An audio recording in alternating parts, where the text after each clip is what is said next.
Tadi baru saja kita mendengarkan dari Pak JK ya. Ada tepuk tangan yang meriah nih untuk kita semua. Pak JK tadi mengatakan nih Pak Bayu, jangan terlalu bergantung pada impor begitu. Berarti kita harus tetap memperkuat juga swasembada dari kita gitu. Itu sebuah program yang sudah berlangsung lama dan saya kira juga sejak kepemimpinan beliau sebagai wakil presiden dan terus kita lanjutkan sampai sekarang. Dan kalau kita lihat dari peningkatan produksinya sudah terjadi. Dan kita sebenarnya kami ini kalau di Kementerian Perdagangan ini benar-benar hanya sekedar sebagai katup pelepas saja, hanya menjadi katup saja. Jadi kalau produksinya naik, kita tutup. Kalau nanti kira-kira akan harus kurang, harus ditambah, kita buka.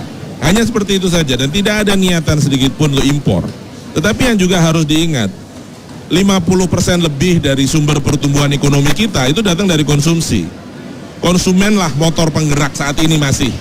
Nah, kalau sampai konsumsi terganggu karena harga terlalu tinggi, inflasi terlalu tinggi, itu implikasinya bisa ke pertumbuhan, bisa ke kemiskinan, bisa ke banyak hal.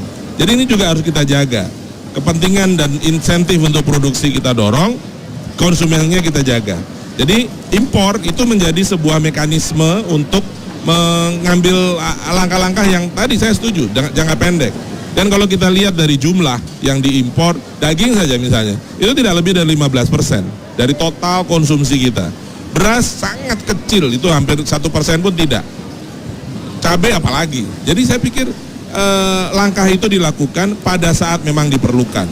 Tapi sangat kita sadari penuh dan pemerintah saya kira mengembangkan banyak sekali program dan salah satunya dulu sejak kita bersama-sama dari tahun 2004, 2009 dan seterusnya sampai sekarang, peningkatan produksi dalam negeri. Itu basisnya, harus tetap menjadi fundamentalnya ada di sana. Dan yang mungkin harus juga saya ingin tambahkan adalah, Pak JK tadi mengatakan kekuatan konsumen, itu sangat benar, dan konsumen sekarang bukan hanya jumlah, tapi juga jenis, mutu, dan juga termasuk cara penyajian dan penjualan seperti ini. Ini pasar ini kita jadikan salah satu potret untuk merevitalisasi pasar-pasar di seluruh Indonesia sehingga bisa bersih dan kemudian terang, sanitasinya baik seperti ini. Masyarakat akan jauh lebih senang berbelanja dan kalau mereka senang dengan produk kita sendiri, maka petani kita yang akan dapat manfaatnya nanti. Nah, ngomong-ngomong soal pasar tradisional nih, memang kan selain pasar tradisional ini juga ada gempuran dari waralaba asing gitu kemudian Pak, yang kemudian dilakukan oleh pemerintah untuk mengatasi gempuran dari waralaba asing ini sendiri. Yang menjadi kunci sebenarnya adalah lagi kita memahami konsumen kita sekarang sudah naik kelas. Mereka meminta servis yang lebih baik, harga yang lebih jelas, udara yang nyaman, ada AC-nya, terang, tidak lagi gelap gitu. Pilihannya banyak, kualitasnya bagus dan terjaga. Bukan masalah asing atau tidak buat mereka. Yang penting adalah apa yang mereka butuhkan, pelayanan yang baik itu dia dapat. Buktinya di sini. Anda lihat ini pasar tradisional basisnya. Yeah. Tapi konsumennya demikian baik dan saya kira hal seperti ini harus kita kembangkan terus ke depan. Beberapa hari yang lalu juga Mbak Nurul, Ketua Umum Partai Golkar sempat juga membicarakan mengenai masalah ini. Kalau kami sih melihat, kalau saya disuruh memilih sebagai perempuan ibu rumah tangga yang senang ke pasar, kalau ada supermarket atau pasar tradisional seperti ini, saya akan lebih suka pergi ke tempat seperti ini. Karena kan kita bisa memilih dengan bebas dan banyak macamnya, banyak ragamnya. Kalau di supermarket itu terbatas, kemudian kelihatan sangat eksklusif, sudah dibungkus-bungkus dan kita tidak bebas untuk memilih begitu. Dan kemudian pertimbangan lain adalah seharusnya pasar-pasar tradisional seperti ini dihidupkan, kemudian waralaba asing itu dibatasi dan dari jarak juga sebaiknya tidak berdekatan. Kalau saya sekarang melihat ya banyak yang franchise itu jaraknya tuh tidak diperhitungkan dan saya tidak tahu kenapa izinnya semudah itu begitu. Pak JK mungkin ada tambahan dari... Ya, saya ingin dulu mengomentari atau mengoreksi malah. Sudah punya komentar bahwa ekonomi kita digerakkan oleh konsumsi. Itu keliru sekali. Karena sebelum konsumsi harus ada pendapatannya orang. Jadi justru tetap dikendalikan oleh pendapatan. Konsumsi baru tanpa pendapatan tidak mungkin.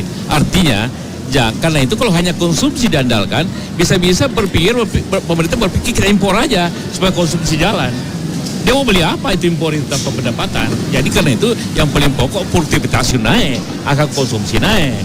Ya, karena bahayanya nanti seperti Amerika berpikir seperti itu, akibatnya semua barang diimpor dari Cina. Yang penting konsumsinya, dikasih kredit, kasih kartu kredit, akhirnya ambruklah ekonomi Amerika itu. Akibat dia mendahulukan konsumsi daripada produksi. Kita jangan seperti itu. Jadi jangan berpikir agar konsumsi daging kita impor daging. Jangan cabai kita tetap konsumen kita impor cabai. Jangan. Itu betul-betul hanya program jangka pendek saja. Buat apa ada pertanian yang kantor yang terbesar di dunia tidak bisa merubah kondisi pertanian kita dengan sebaik-baiknya. Itu yang pertama. Soal pasar bukan hanya sampai tadi bahwa situasi orang, tapi yang sangat penting juga perilaku ibu-ibu berubah. Sekarang begitu banyak ibu-ibu ini profesional kerja, jadi berubah belanjanya dari pagi ke sore. Jadi sekarang 50% ibu-ibu itu belanjanya sore. Pasar tradisional tutup. Karena itu pasar-pasar kayak Carrefour apapun ramainya sore bukan pagi. Karena mereka pulang kerja sehingga pulang ke rumah. Itu berubah sekali. Semua orang punya kulkas, semua orang punya rice cooker, semua orang punya macam-macam. Akhirnya orang belanja bukan lagi tiap hari, tapi mungkin tiap 1 minggu 3 hari. Itu merubah semua cara orang berbelanja. Iya baik, dan seperti ini Pak Bayu udah gatel pengen ikut menanggapi ini, tapi kita tahan dulu. Kita akan jeda sebentar, kita akan segera kembali tetap di Pasar Politik.